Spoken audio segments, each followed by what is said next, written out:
বাড়িতে এসি ঠিক করতে এসে কাজের লোক আমার সাথে যেভাবে কাজ করল গল্পটি সম্পূর্ণ শুনলে আপনাদের মেশিন দিয়ে পানি চলে আসবে। আপনারা হাতের কাজ করতে বাধ্য হবেন এবং হাতের কাজ করার আগে হাতের কাছে অবশ্যই টিস্যু রাখবেন। হ্যালো বন্ধুরা, আমার নাম রিয়া। আমি ২৬ বছর বয়সী, আমার গায়ের রং ফর্সা। লম্বা কালো চুল যা আমার কোমরের নিচে থাকে। আমার চোখ, হ্যাঁ, সেগুলো একটু মাদকতার স্বরূপ, আমার কলেজের বন্ধুরা এমনটাই বলত।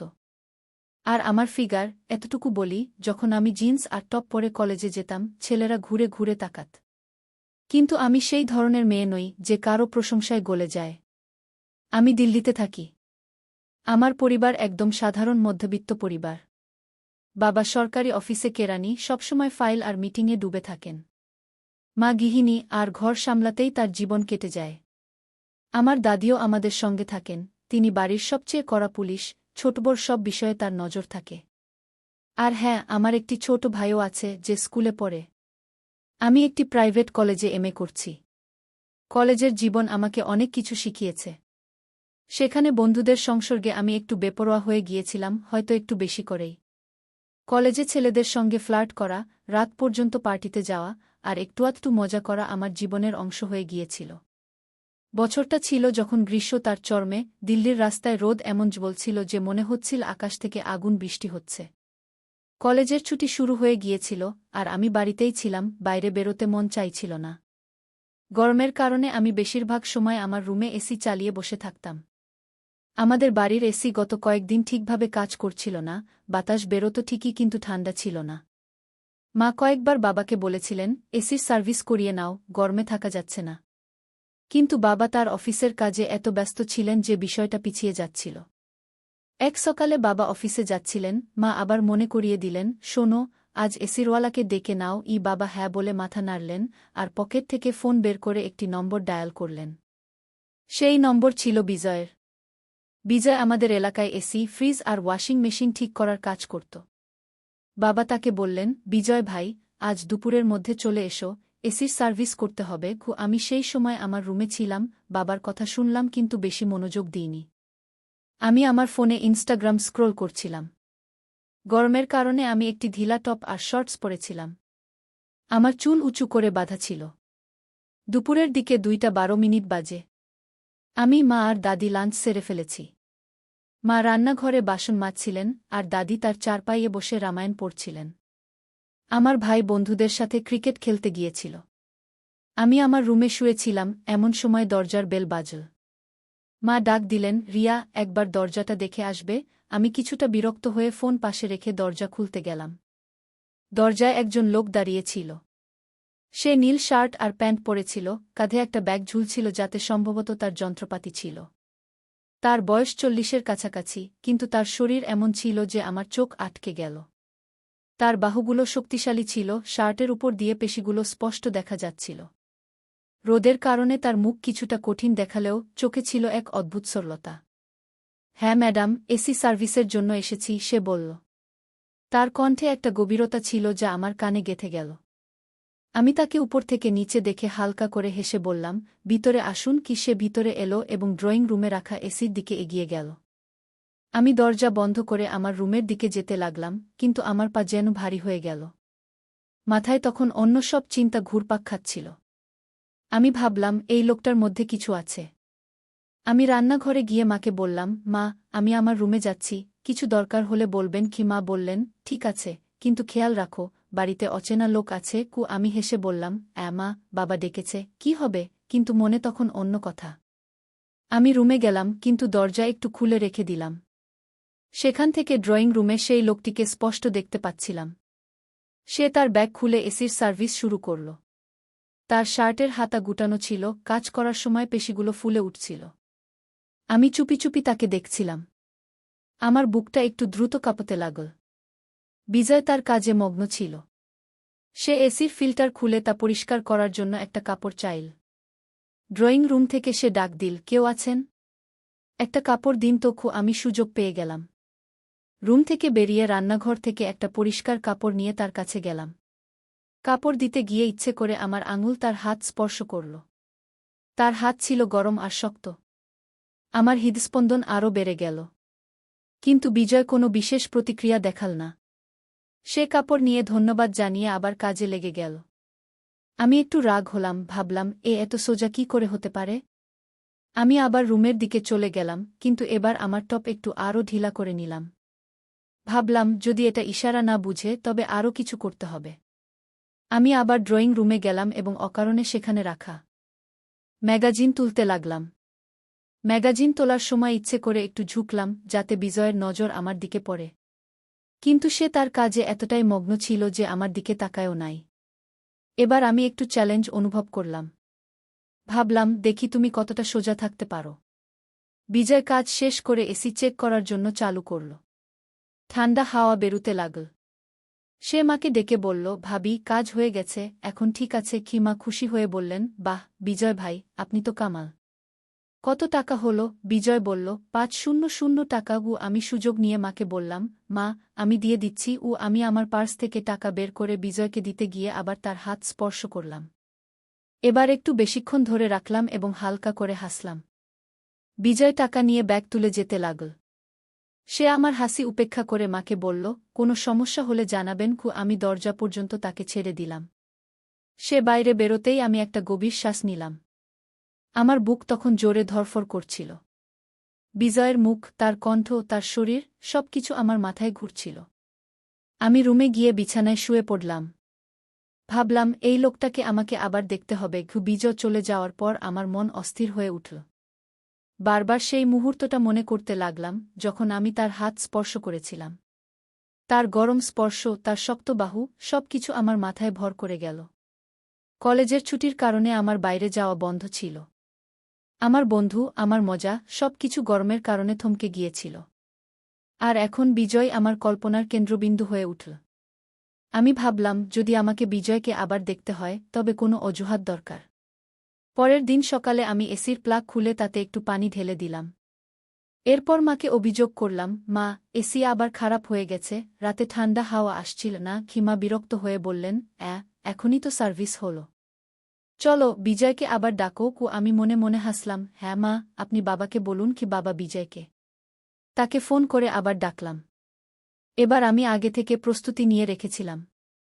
আমি হালকা মেকআপ করলাম এবং একটু টাইট একটি ড্রেস পরলাম। আমি চাইছিলাম বিজয়ের দৃষ্টি আমার দিকে আকর্ষণ হোক। বিজয় দুপুরে আবার এল। আমি দরজা খুলে তাকে মিষ্টি হাসি দিয়ে ভিতরে ডাকলাম। সে তার সেই সহজ সরল উত্তর দিল, জি। এসিতে কি সমস্যা? আমি কৃত্রিমভাবে সমস্যা দেখিয়ে বললাম, জানি না, কাল রাত থেকে একদম ঠান্ডা করছে না। বিজয় এসি চেক করে দেখল তাতে পানি ভরে গেছে। সে মাকে বলল, ভাবি এতে পানি চলে গেছে, হয়তো কেউ ভুল করে ঢেলে দিয়েছে। আমি মিথ্যা নির্দোষতা দেখিয়ে বললাম, আরে এটা কিভাবে হলো? হয়তো আমি ভুলে কিছু করে ফেলেছি। বিজয় কোনো সন্দেহ করল না এবং কাজ শুরু করে দিল।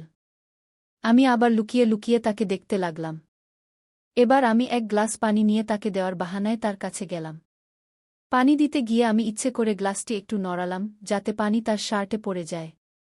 আরে সরি সরি, আমি কৃত্রিম আফসোস প্রকাশ করে আমার দুপাট্টা দিয়ে তার শার্ট মুছতে লাগলাম। আমি ইচ্ছে করে তার বুক স্পর্শ করলাম। বিজয় একটু অস্বস্তি বোধ করল এবং পিছিয়ে গিয়ে বলল, কোনো ব্যাপার না, আমি ঠিক করে দিচ্ছি।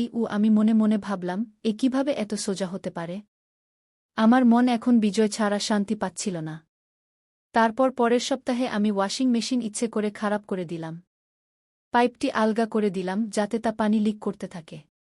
মাকে অভিযোগ করলাম এবং তিনি বাবাকে বলে বিজয়কে আবার ডাকলেন। আমার মনে এক অদ্ভুত অস্থিরতা ছিল। আমি চাইছিলাম বিজয় আমার দিকে মনোযোগ দিক, আমার কথা বুঝুক। কিন্তু সে প্রতিবারের মতোই সহজ সরল রয়ে গেল। যখন বিজয় এল, আমি দরজা খুললাম। আমি একটি টাইট কুর্তি এবং জিন্স পরেছিলাম, হালকা মেকআপ এবং আমার চুল খোলা ছিল। তাকে দেখে হেসে বললাম, আইয়ে বিজয় ভাইয়া, এবার ওয়াশিং মেশিন খারাপ হয়ে গেছে। বিজয় তার সেই সহজ সরল হাসি দিল এবং বলল, জি দেখাই তো কি সমস্যা। আমি তাকে ওয়াশিং মেশিনের কাছে নিয়ে গেলাম। সে কাজে ব্যস্ত হয়ে পড়ল। আমি তার চারপাশে ঘুরতে লাগলাম, কখনো তাকে পানির গ্লাস দেওয়ার অজুহাতে, কখনো অকারণে কিছু জিজ্ঞাসার বাহানায়। আমি চাইছিলাম সে আমার দিকে তাকাক, আমার কথায় মন দিক। কিন্তু সে তার কাজে এতটাই মগ্ন ছিল যে আমার সব চেষ্টা ব্যর্থ হয়ে যাচ্ছিল। আমি আরেকবার চেষ্টা করলাম যখন সে মেশিনের কাছে ঝুঁকেছিল। আমি ইচ্ছে করে তার কাছাকাছি গিয়ে বললাম, বিজয় ভাইজা, এই মেশিন কেন খারাপ হলো? আমি আমার কণ্ঠস্বর একটু নরম ও মিষ্টি করে রাখলাম। বিজয় আমার দিকে না তাকিয়েই বলল, হয়তো ব্যবহার বেশি হচ্ছে, আমি ঠিক করে দিচ্ছি। ও আমার রাগ হলেও তার সরলতা আমাকে আরও আকর্ষণ করছিল। আমি ভাবলাম, এবার তো আমি তোমাকে আমার দিকে তাকাতেই বাধ্য করব। যখন বিজয় কাজ শেষ করল, আমি মাকে বললাম, মা, আমি টাকা দিয়ে দিচ্ছি। আমি পার্স থেকে টাকা বের করে বিজয়কে দিতে গিয়েও আবার তার হাত ছুঁইলাম। এবার আমি একটু বেশি সময় ধরে তার হাত ধরলাম এবং হালকা করে হাসা দিলাম। আমি বললাম, বিজয় ভাইয়া, আপনি এত ভালো কাজ করেন, পরের বারও আপনাকেই ডাকব। বিজয় হালকা করে মাথা নাড়ালেন এবং বললেন, জি, ধন্যবাদ। কিন্তু এবার আমি তার সাথে কথা বলার চেষ্টা করলাম। আমি বললাম, বিজয় ভাইয়া, আপনার নম্বর পেতে পারি? মানে যদি আবার কিছু খারাপ হয় গি। বিজয় একটু অস্বস্তি নিয়ে বললেন, জি, আপনি বাবুজিকে বলবেন, তিনি আমাকে ডাকবেন কি। এবং সে তার ব্যাগ নিয়ে চলে গেল। আমার রাগও হল, হাসিও পেল। এই মানুষটি এত সরল কিভাবে হতে পারে? কিন্তু তার সেই সরলতাই আমাকে আরও পাগল করে তুলছিল।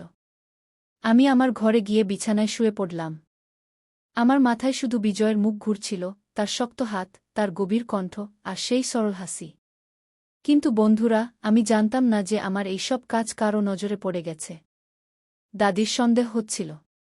সে দেখছিল যে যখনই বিজয় আসে আমি অকারণে ড্রয়িং রুমে ঘুরে বেড়াই। আমার পোশাক, আমার আচরণ, সবকিছু বদলে যেত। একদিন দাদি মাকে বলল, এই মেয়েটার দিকে নজর রাখো, কিছু গোলমাল মনে হচ্ছে। মা হেসে উড়িয়ে দিলেন, আরে মা, আপনি আর রিয়া তো এমনই। কিন্তু দাদির সন্দেহ গভীর হতে লাগল, আর আমি আমার আবেগে এতটাই অন্ধ হয়ে গিয়েছিলাম যে কিছুই দেখতে পাচ্ছিলাম না। বিজয় চলে যাওয়ার পর আমার মন আরও অস্থির হয়ে উঠল। আমি দিনরাত শুধু তারই কথা ভাবতাম। কলেজের ছুটির কারণে আমার বাইরে যাওয়া বন্ধ ছিল। আমার বন্ধু, আমার মজা, সবকিছু যেন থেমে গিয়েছিল, আর বিজয় এখন আমার বিশ্বের কেন্দ্র হয়ে উঠেছিল। আমি ঠিক করলাম, আমাকে তাকে আবার ডাকতে হবে। কিন্তু এবার এমন কিছু করতে হবে যাতে সে আমার দিকে মন দেয়। আমি এবার ফ্রিজকে টার্গেটে রেখে দিলাম। আমি ফ্রিজের তাপমাত্রা নষ্ট করে দিলাম, যাতে এটি ঠান্ডা করা বন্ধ করে দেয়। আমি মাকে অভিযোগ করলাম, মা, ফ্রিজ খারাপ হয়ে গেছে, কিছুই ঠান্ডা হচ্ছে না। মা বিরক্ত হয়ে বললেন, আরে, এ আবার কি সমস্যা? এখনই তো ওয়াশিং মেশিন ঠিক করালাম। চলো, বিজয়কে আবার ডাকি। আমি মনে মনে হেসে বললাম, হ্যাঁ মা, আপনি বাবাকে বলুন। বাবা বিজয়কে ফোন করলেন। আমি এবার আরও বেশি প্রস্তুতি নিলাম। আমি একটি লাল রঙের সালোয়ার কামিজ পরলাম, যা আমার গায়ে একদম ফিট ছিল। হালকা মেকআপ, কাজল আর গোলাপি লিপস্টিক। আমি আমার চুল খুলে রাখলাম। আমি চাইছিলাম বিজয় আমাকে দেখুক এবং আমার প্রশংসা করুক। যখন বিজয় এল, আমি দরজা খুললাম। তাকে দেখে আমি আমার সবচেয়ে মিষ্টি হাসি দিলাম এবং বললাম, আসুন বিজয় ভাইজা, এবার ফ্রিজটা ধোকা দিয়েছে। বিজয় হালকা করে মাথা নাড়ালেন এবং রান্নাঘরের দিকে এগিয়ে গেলেন, যেখানে ফ্রিজ রাখা ছিল। আমি তার পিছু পিছু গেলাম। সে ফ্রিজ চেক করতে ব্যস্ত হয়ে পড়ল। আমি সুযোগ পেয়ে কথা শুরু করলাম, বিজয় ভাইয়া, আপনি তো সবকিছু ঠিক করে দেন, এত ট্যালেন্ট কোথা থেকে পেলেন? বিজয় আমার দিকে না তাকিয়েই বললেন, জি, শুধু পরিশ্রম আর অভিজ্ঞতা। আমি আবার চেষ্টা করলাম। আমি ইচ্ছে করে ফ্রিজের কাছে থাকা একটি বোতল ফেলে দিলাম এবং তা তুলে দেওয়ার অজুহাতে বিজয়ের কাছাকাছি গেলাম। বোতল তোলার সময় আমি তার হাত ছুঁইলাম। এবার আমি একটু বেশি জোরে ছুঁইলাম, আর আমার চোখ তার সাথে মিলে গেল। আমি হালকা করে হাসা দিলাম, সরি, ভুল হয়ে গেছে। বিজয় একটু অস্বস্তি বোধ করলেন। তিনি দ্রুত তার হাত টেনে নিলেন এবং বললেন, কোনো সমস্যা নেই। আমি দেখলাম সে একটু ঘাবড়ে গেছে। আমার মনে এক অদ্ভুত জয়ের অনুভূতি হল। আমি ভাবলাম, এবার তো তুমি আমাকে দেখেছ। কিন্তু বন্ধুরা, আমি জানতাম না যে আমার এইসব কাজ আরেকজনের নজরে পড়েছে। দাদি সেদিন রান্নাঘরের কাছেই ছিলেন। তিনি আমাকে বিজয়ের কাছাকাছি যেতে দেখলেন। তিনি আমার প্রতিটি কাজ লক্ষ্য করলেন, আমার হাসি, আমার বারবার বিজয়ের কাছে যাওয়া, আর সেই মুহূর্ত যখন আমি তার হাত ছুঁইলাম। দাদি চুপ ছিলেন, কিন্তু তার চোখে আগুন ছিল। বিজয় ফ্রিজ ঠিক করে, আর মায়ের কাছ থেকে টাকা নিয়েও আমি আবার টাকা দেওয়ার অজুহাত করলাম। এবার টাকা দেওয়ার সময় তার আঙ্গুলগুলো একটু চেপে ধরে বললাম, বিজয় ভাইয়া, আপনি দ্রুত দ্রুত আসবেন। বিজয় কিছু বলল না, শুধু মাথা নাড়িয়ে চলে গেল। কিন্তু আমার মনে তখন তোলপাড় চলছিল।